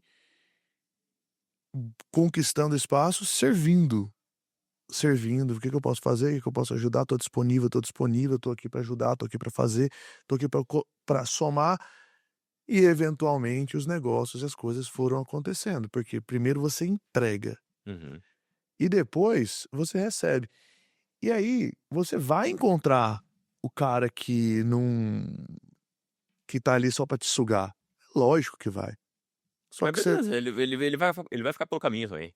Você vai encontrar e vai ficar pelo caminho. Exatamente. E assim, e não só que ele vai ficar pelo caminho, o que eu sempre falo é o seguinte, cara, ele pode não te entregar nada, mas o que você entregou para ele às vezes fez uma diferença na vida dele, e se a gente é cristão, a gente faz pelo prazer de servir, não é para receber de volta. O receber de volta acontece porque essa é a lei divina, é isso, é assim que funciona o universo, assim que funciona o Essa é a minha mundo. dúvida. Exato. E É. tem uma coisa que muitas pessoas, e aí independe de religião, tá? Não tô falando de religião, nossa mesa aqui composta por cristãos, mas tudo bem. É a lei da semeadura. Independente se o cara é cristão, se ele não é, se ele acredita em alguma coisa, não tem como, Humberto, Alessandro, se o cara plantar limão, Dá limão. ele vai colher limão, não adianta. Se ele planta o bem, se ele planta o mal, ele vai colher aquilo que ele plantou, independente dele querer ou não. Então, essa coisa de servir, quando você serve, quando você se doa, quando você está numa comunidade e contribui para o crescimento daquele empresário que está 2 passos atrás de você, que está lá galgando o seu lugar na sociedade, como um dia nós começamos pequenos, né, e fomos crescendo ao longo do caminho, mas entendemos o valor de estar em comunidade e compartilhar os nossos desafios e dores em comum e crescer junto, a gente enxergou isso. E eu vejo que muitas pessoas ainda ficam na dúvida se elas devem ou não participar de um ambiente como esse, né? Como a Moai ou como o próprio G4, né? Você sabe o que eu acho? Mais do que dúvida, preguiça. Preguiça. O cara tem que sair da zona de conforto dele. Ele tem que sair, porque o cara, ele constrói aquela rotina dele e ele acha que se ele ficar trabalhando ali, ó, eu tô trabalhando. Mas ele constrói uma gaiola para ele mesmo, ele constrói um círculo ali, que não deixa de ser virtuoso e passa a ser vicioso, que ele fica trabalhando, se mantendo ocupado, mas ele não está gerando resultado, que é o que o Alessandro falou, Sim, sim. entendeu? Então ele não vai, por quê? Porque se ele for, o mundo dele vai virar de cabeça para baixo. Ele vai ter que transpirar, ele vai ter que trabalhar, ele vai ter que se esforçar, ele vai mudar, ele não vai... E a comunidade, ela exige também um esforço maior, né? Porque assim, o fato é, muita gente deixa de ir para uma comunidade, ROI, né? Conta de ROI, né? Eu vou investir em um negócio pra eu estar junto com outras pessoas, mas pra quê, né? Por quê? Uhum. Cara, funciona, mas você tem que investir tempo. Você tem que estar exposto a conhecer as pessoas, a entregar, a estar nos eventos, a participar e tal. Eu durante muito tempo tive essa dificuldade, estar dentro do turbilhão ali, Uhum. das tarefas do dia a dia e das rotinas da empresa, e você não consegue tirar tempo pra ir no evento. O próprio G4, né? Tava lá, a gente teve um class agora, né? Perfeito. Que é animal. Foi incrível. Baita Mas evento. o primeiro eu não consegui. Uhum. Né? Agora eu fui, pô, próximo eu já tenho que estar junto de novo. Então, assim, quando se pensa em comunidade. Guarujá, se não conseguiu estar, não foi? Exatamente. Então, a gente tá lá na empresa, lá a gente tem esse desafio também, né? Nosso negócio é commodity, a gente não tem um senso de comunidade dentro da empresa, a gente está querendo criar o senso de comunidade com os nossos clientes. Legal. Tá? E, pô, estamos buscando o que a gente pode entregar.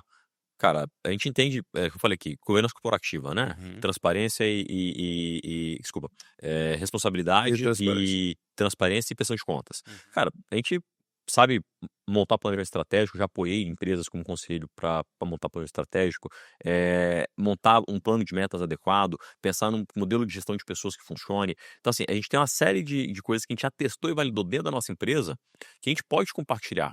Né? E agora a gente começou a fazer isso dentro do nosso ambiente de clientes. E de forma prática, né? É totalmente diferente. Testado e validado. Você está com skin the game, você está com a sua pele em risco ali. Então, as práticas que você está falando ali para o empresário que muitas vezes vai tomar um conselho contigo, foram coisas que você fez na sua companhia. Né? Então, não foi algo só teórico, né? Criamos agora um modelo de member get member, que é para o nosso cliente indicar cliente e receber por isso. Legal. Cashback por indicação. Uhum. E a gente começou a rodar a primeira, cara, pouca adesão. E falou, não é possível, né? Aí estamos aquecendo nossa base de clientes. As pessoas têm vergonha de vender também. E é engraçado que a gente viu isso. Exatamente isso que você falou. Aí falou, vamos mudar agora. Agora é só indicação. Então a gente só precisa do contato. Deu o contato, a gente vai fazer um programa de remuneração para isso. Perfeito. Primeira não deu certo, a segunda já começou a melhorar, agora a gente vai fazer outra rodada. Então, cara, a gente fez agora um modelo de upgrade. Então, assim, o cara, member get member via upgrade. Você indicou, a gente faz o upgrade para você. Legal. Então, a gente começou a testar, né, e começar a gerar esse senso. A gente faz eventos na empresa lá de várias palestras, né? Então, assim, provavelmente a gente vai fazer uma palestra sobre reforma tributária. De graça. Pô, vai vir um cara que é o sócio do principal escritório da América Latina. para falar sobre isso, que é parceiro nosso, né? De graça. Uma palestra aí que se fosse pagar, cara, ia custar 600, 700 reais pra você poder participar de um negócio desse. A gente vai entregar de graça pros nossos clientes. Então a gente tá agora mostrando que. E aí tem uma questão que é comunicar valor, né? Sim. Então o nosso desafio em comunidade sempre é comunicar valor. É deixar claro para quem participa da comunidade qual o valor que ela tem para estar lá dentro. E aí o desafio de vocês aqui na Moai, no nosso caso, na nossa base de clientes, mostrar para quem vai participar, falar, cara, onde é que está o valor disso? Por que vale a pena você participar? Por que vale a pena você escolher BC em vez de escolher outra empresa? Né? Por que vale a pena você estar na Moai junto com esse grupo de empresários aqui? E aí comunicar valor é algo que, a depender do tipo de negócio, ou do tipo de comunidade ou ambiente, é mais fácil ou mais difícil. O fato é que ele precisa ser comunicado para que o receptor entenda. Porque muita gente faz sob nossa perspectiva. Exato. Aí é o nosso olhar do que é comunicar valor. Mas qual que é o olhar do cliente, né? Para enxergar esse valor. É isso mesmo. Então esse eu acho um grande desafio para todo mundo que está criando comunidade, né? E que, é importante comunicar para que quem está lá entenda esse valor e queira estar junto. E no fim do dia nós somos responsáveis por aquilo que o nosso cliente entende, né? Não é só por aquilo que a gente fala. Nós falamos, mas será que nós estamos comunicando de uma maneira clara, que ele entenda de fato a nossa mensagem? Porque eu sou responsável por aquilo que o meu cliente entende. Se ele não entendeu, no caso que você mudou a estratégia, né? E aí você voltou para dentro de casa, reviu a estratégia, mudou e agora está tendo um resultado diferente porque você entendeu que a sua comunicação não estava sendo efetiva. Então, baita insight aí para você que é empresário, empreendedor e não está conseguindo comunicar com o seu público direito. Volta para casa, faz o dever de novo, revê as estratégias ali, mapeia, muda, testa novamente, que eu tenho certeza que vai ter um resultado diferente. Eu sou um fã do método científico. O método científico é o seguinte: idealiza, testa, valida, melhora. Boa, perfeito. Idealiza, testa, valida, melhora. Esse método científico, cara, tudo que você vai fazer na vida é assim. É isso aí. Bom, a gente está indo pro final aqui e eu queria fazer um bate-papo aqui, jogo rápido, direto e curto. E aí eu vou fazer algumas perguntas para você aqui e aí você vai me falando sobre a sua visão e sobre como você usa isso na sua estratégia de negócio. Bora lá? Bora. Vamos lá. Vamos ver se você responder essas perguntas aí rápido. Vamos lá. Uma boa ideia ou uma boa conexão? Uma boa conexão. Ideia boa tem o tempo todo. Boa. Fechar negócio sozinho ou crescer com parceiros? Crescer com parceiro. Você vive de parcerias, não de negócios. Na verdade, sim. A gente vê que eu costumo falar que a gente vive de negócios, não de contratos. Então, eu prefiro perder um contrato e ganhar muitos negócios. Nesse aspecto aqui que você está trazendo cara, a parceria ela vai sustentar muitos negócios. Parceria sim. Perfeito. Demitir um amigo ou manter alguém ruim no time? Demitir um amigo. Ser lembrado pelo sucesso da empresa ou pelo impacto que deixou nas pessoas? Impacto. Sempre. Tem uma pergunta aqui que ela fala: ganhar muito dinheiro, mas odiar o que faz, ou amar o que faz, mas ganhar pouco dinheiro. E agora antes de você responder ela, eu li um livro que eu recomendo para todos os amigos, que é A Revolta de Atlas. E tem um discurso, Você tá me devendo o meu. o O Discurso do Dinheiro de Francisco d'Ancona. Depois que eu li esse livro, eu mudei essa expressão. Até vou pedir pro pessoal corrigir nas próximas aqui. O dinheiro não se ganha, dinheiro se cria, né? Se faz, né? Então, a língua americana, ela tem essa conotação, né? Make money. Então, dinheiro realmente ele não se ganha. Mas vamos seguir o fluxo aqui, né? Vamos lá. Ganhar muito dinheiro, mas odiar o que faz. Ou amar o que faz, mas ganhar pouco dinheiro. A gente aprende a gostar do que a gente faz. Então, para mim, a regra do jogo é, cara, você não faz o que você gosta. Até porque o que você gosta pode mudar no tempo. A questão é você aprender a gostar do que você faz bem, usar aquilo que você sabe fazer para gerar valor. E aí, quando a gente fala do impacto, por exemplo, para mim sempre é impacto, porque o sucesso ele é medido pelo impacto que você gera, seja em clientes, fornecedores ou colaboradores. E aí, nesse aspecto, o que você é bom em fazer, você aprende a gostar. Perfeito. Fechar um grande negócio, mas perder um amigo, ou manter o amigo, mas perder o negócio? Eu não acho que as coisas são excludentes uma da outra, tá? Concordo. Mas assim, eu acho que negócio é negócio. Se o negócio é bom, você não vai perder o amigo, né? Se o amigo não sabe fazer negócio, eu não vou fazer negócio com ele. Boa. Saiu pela tangente, hein? Eu já tô aqui advogado. Mandou bem. Ter uma equipe que te ama, mas não entrega resultados, ou uma equipe que te entrega muito, mas não gosta de você? Equipe que entrega, né? A equipe vai entregar, gostar ou não gostar é, é particular. Eu nunca vou saber por que gosta e por que não gosta, né? O que eu costumo falar lá na empresa é o seguinte: eu só quero na empresa quem queira estar na empresa. Quem não quer estar na empresa não precisa estar na empresa. Sempre quanto isso. Lá tem uma cultura, lá tem um dono. Então esteja junto sabendo qual que é a cultura e o que nós vamos fazer.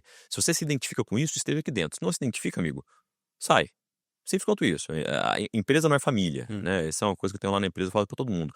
A gente age com respeito e sempre com consideração por cada um que está lá dentro. Mas nós não somos famílias. Lá não é grupo de terapia, não é grupo de autoajuda. Não. Lá nós temos um combinado. O combinado qual que é? Nós, como empresa, oferecemos as melhores condições e cada um tem que entregar em contrapartida resultados. Perfeito. E aí nós vamos sempre ter o olhar humano sobre essa perspectiva. Mas nós não somos, né, um ambiente de... Então, pô, tô com uma dificuldade em casa, preciso de tirar férias? Tira férias, tudo bem. E aí você vai buscar sua família, buscar um terapeuta, alguém que vai te ajudar. E a empresa vai gerar um ambiente para você possa... Mas, pô, fiz isso, não consigo entregar o trabalho, cara, então paciência. Então, assim, acho que o ponto é resultado, né? O ambiente corporativo, ele é um ambiente para resultados. É isso que a gente tem que fazer. Eu até cito, né, novamente a frase de Hayek, né, que o objetivo social de uma empresa é gerar lucro, né? Se ela não gera lucro, ela não gera... Não tem empresa. Tem empresa, não faz sentido essa empresa Não existir tem na emprego, não sociedade. tem empregador, não tem nada. No final do dia, a única produtora de riquezas, né? Um dos produtores de riquezas em qualquer civilização são as empresas. Exato, O resto todo está vivendo das riquezas que a empresa produz. exato. É isso aí. O investidor que manda mais do que você ou ficar sem investimento nenhum. Depende. Eu, na minha trajetória, não tive investidor, né? Sempre tive eu mesmo reinvesti mais de 90% do resultado e do lucro gerado da companhia. Agora, o investidor que manda mais que você, desde que você esteja bem acordado, né? Então, hoje eu tenho uma joint venture com um investidor que é muito maior do que eu, né? Mas eu tenho um acordo de acionistas onde ele tem expressamente quais são as condições de veto e eu tenho total liberdade para atuar dentro do meu acordo de investimento com ele. Então, ele não manda em mim, né? Mas eu estou sujeito às condições que nós acordamos. Então, acho que a grande questão é isso, né? Acordo. Tem que acordar. Você tem que acordar com o colaborador, o resultado que ele tem que entregar, e você vai acordar com o investidor, quais são os limites que você pode atuar. E aí, assim, entender qual tipo de investidor que você quer. Se você quer um cara que vai trabalhar junto com você, aí sim, você vai ter que ter uma gestão de alçada para saber até onde um trabalha, até onde o outro vai ter atrito, normal. Agora, se você tem um investidor, que é um cara que não vai trabalhar junto com você, que vai botar capital para você trabalhar, você vai ter que ter um acordo bem escrito de investimento e de acordo com sócios para poder fazer isso funcionar bem. Perfeito. Perder seu melhor cliente ou perder seu melhor funcionário? De novo, né? As coisas, elas não deveriam ser excludentes, né? Então, se eu tenho bons funcionários, eu vou ter bons clientes, né? E perder, né? Eu acho que depende do que a gente está entregando também. Então, na minha opinião, nenhum nem outro. Eu nem perco bom cliente e nem perco bom funcionário, né? A gente tem todo um processo de retenção de talentos para que esses talentos fiquem, mas não somos donos de ninguém. Então, eu falo que eu não perco funcionário, porque eu não sou dono dele. Então, cara, o cara é bom. Se eu der conta de GT, eu vou reter. Se eu não der conta, ele vai para mercado. E olha só, eu já tive muita gente boa da empresa que saiu, e isso não impediu o crescimento da empresa. Às vezes continuou crescendo, né? Por quê? Porque os negócios, eles são feitos de pessoas, mas não são as pessoas, elas não são individualmente determinantes para o negócio. Então, assim, o conjunto de pessoas é que faz isso acontecer. Ninguém Então, é substituível. essa é a verdade, tá? No final do dia, todo mundo é único, mas para negócios, ninguém é substituível. Todo mundo é. Agora sim, tem posições que são mais difíceis, posições menos difíceis. E aí cada empresa tem que se adequar a isso, né? Feito. No outro ponto, o cliente é muito parecido. O cliente tem que querer a empresa também. Então, a gente não perde um cliente. né? O cliente ele sai porque ele não está chegando mais valor na relação. No dia que ele está vendo valor na relação, ele vai estar conosco. Então, eu acho que a grande questão aqui é que o bom colaborador vai contribuir para o bom cliente, né? Uma equipe ruim vai contribuir para que você perca clientes. Então, eu acho que essa pergunta no final do dia é o seguinte: se eu tenho boas pessoas, vou ter também bons clientes, né? E quando talvez eu não tiver um das duas pontas, vai desencadear um dominó, um efeito dominó aí. Boa. Bom, então estamos chegando ao final aqui do nosso episódio com o Alessandro. Cara, fala um pouquinho então da entrega da BC Energia, né? BC Energia é nossa parceira aqui do podcast, está conosco aqui, acreditando também no nosso projeto, né? Apoiando a Moai aqui com essa estratégia de falar sobre empreendedorismo, de levar essa mensagem aqui para o público goiano e de Brasília também. Mas, Alessandro, me fala, por que a BC Energia? É igual você falou aqui durante o episódio, pô, o cara pode contratar outra empresa e tal, mas por que que ele deve confiar na BC Energia? O que que a BC Energia tem de diferencial para entregar para esse cara no fim do dia? Legal, legal. Nós apostamos nesse mercado, né? A BC Energia ela é pioneira no estado de Goiás, no Centro-Oeste, tanto em geração distribuída como energia mercado livre vario. Nós temos um relacionamento com os nossos clientes que visa uma parceria de longo prazo. Então, hoje, o cliente que chega até nós temos uma base de clientes grande, né? Grandes grupos que a gente pode citar, mas a gente oferece economia sem investimento. Então, primeira coisa, né? A BC Energia, ela coloca para os seus clientes a opção de economizar sem investir nada, né? Há Faz outras a empresas que diferença. fazem isso? Tem outras empresas que fazem isso, mas nós temos um relacionamento próximo com o nosso cliente, a gente tem a capacidade de adaptação rápida às necessidades do nosso cliente, e nós temos uma capacidade de entrega rápida também. Então, a gente tem trabalhado para evoluir na proximidade com o nosso cliente. O nosso mercado, ele também é um mercado finito. Então, a gente tem esse diferencial, né? Isso poderia até embasar um atendimento pior, mas o que a gente busca não, é ter parceria. Porque eu quero ter o cliente, a gente tem clientes, por exemplo, que estão conosco há 10 anos, que eu comecei com um produto, que era Mercado Livre, depois eu entrei com ele na geração distribuída, depois eu entrei com ele no mercado de varejo, depois a gente tem um escritório de advocacia também dentro da nossa estrutura, a gente entrou com um serviço jurídico para ele, Legal. e eu consigo manter um relacionamento de longo prazo, onde eu vou gerando valor a cada etapa, né? E aí, assim, o meu convite para todo mundo que está escutando a gente, né? Obviamente, é conhecer melhor a BC Energia, quiser também conhecer meu Instagram lá, né? Alessandro B. Cunha, no Instagram, onde eu boto conteúdo, mas aderir ao nosso produto. Né? Hoje a gente atende contas a partir de R$200, pessoas físicas e jurídicas. Então você pode pegar sua casa, seu apartamento, se for autônomo, seu escritório, seu consultório, sua clínica, sua empresa. E aí você vai ter ou produto de energia para assinatura, se você estiver conectado em baixa tensão, contas de R$200 até R$10.000, ou o Mercado Livre de Energia Elétrica varejo para contas a partir de R$10, R$15.000 por mês, que é normalmente para empresas. Agro, por exemplo, a gente tem muito clientes do agronegócio, né, que a gente atende, secador, pivô, armazém, enfim, temos vários clientes de todas as espécies, né, todos os tipos de segmentos, né? Legal. E é um produto simples quanto isso. Adesão, desconto, nosso desconto é no mínimo 18%, ele chega até 26% de economia na bandeira vermelha patamar 2, que é o que a Vira está valendo agora, né? Sem nenhum investimento. Então, não preciso comprar placa, não preciso me preocupar com manutenção de placa. mas eu já tenho placa. Se você já tiver placa e estiver pagando para distribuidor ainda, você ainda pode aderir ao nosso produto. A gente tem vários clientes que fizeram isso, né? É possível ainda estar conosco. E aí, o que a gente tem criado e tentado criar é esse ambiente onde, além de entregar economia, a gente também entrega para o nosso cliente conhecimento, onde a gente possa gerar um ambiente de comunidade. A gente vai ter um evento agora no final do ano, né, para os nossos clientes e vai ser, na verdade, um evento grande, né, onde a gente vai entregar a jornada do empreendedor com visão, né, de vendas, marketing, cultura, pessoas e gestão. Tá? Esse evento, para quem é cliente BC, vai ser gratuito, vai ter uma área, inclusive, né, para alguns clientes que vão ser só convidados, né, clientes convidados, e vai ter um desconto para todos os clientes que quiserem participar também do evento. Então, assim, a Tem a gente data está dele? dia 8 de dezembro. 8 de dezembro. Vai ser dia 8 de dezembro, né? A gente está ajustando os detalhes, a gente deve começar a divulgação em breve, né? Vai ter vão ter palestrantes de peso, né? Eu vou palestrar lá também, vão ter palestrantes regionais e nacionais, e a ideia é que a gente possa, cada vez mais, criar esse ambiente de comunidade, né, para os nossos clientes e entregar para eles não só a economia de energia elétrica, mas também ferramentas e conhecimento para poder gerir seus negócios. Boa. Você vai estar com a gente no evento agora, né? Dia 11, né? Dia 11, eu conversei com o Vinícius, Uhum. provavelmente a gente vai estar lá, Boa. mas a gente tá montando uma agenda também com a Moai para ver se a gente consegue estar em mais eventos. Em mais eventos, boa. Bom, já é uma parceria que iniciou bem aí, tanto no podcast quanto dentro da própria comunidade.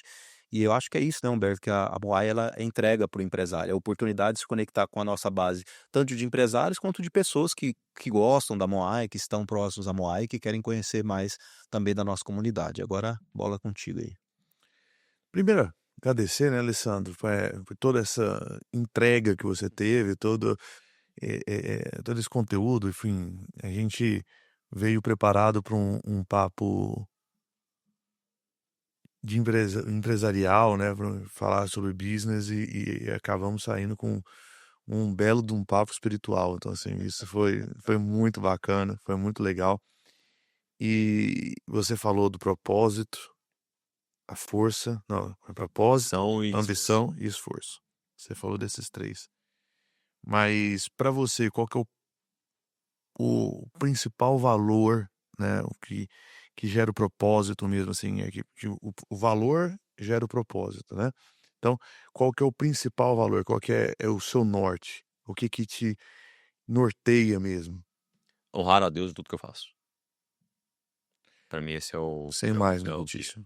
É isso aí. Bom, então, Alessandro, novamente, obrigado. Obrigado você pela sua pessoa, pelo empresário que você é, pelo destaque que você é, pelo valor que você gera na sociedade.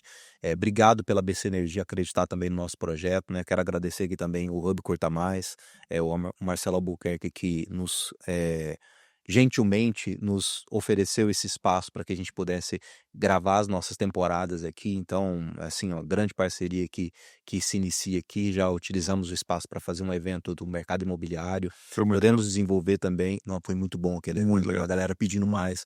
E também fica aberto, né? Querendo fazer um evento aqui para sua base. A gente traz o público da Moai aqui para prestigiar e construir isso juntos. Então, deixar aqui nosso agradecimento à BC Energia, deixar nosso agradecimento aqui ao Hub Curta Mais, ao Marcelo Albuquerque e todos os nossos amigos e empresários da Rede Moai. Fique conosco, esse aqui é mais um episódio e eu espero que você consiga ter levado para você vários insights com essa aula que o Alessandro nos deu aqui de gerenciamento, de estratégia, de planejamento, que muitas vezes o empresário acha que é só ir fazendo, né? E você nos mostrou que você vai fazendo, mas vai planejando e inclusive mapeando todos os riscos durante o processo. Então isso é uma visão muito apurada de negócio, esse é o ambiente da Moai, é o que a gente quer que você cresça com maturidade, com expertise, com conhecimento e se relacionando com pessoas que vão te ajudar a mudar o jogo da sua empresa. Fique conosco nos próximos episódios e estamos juntos.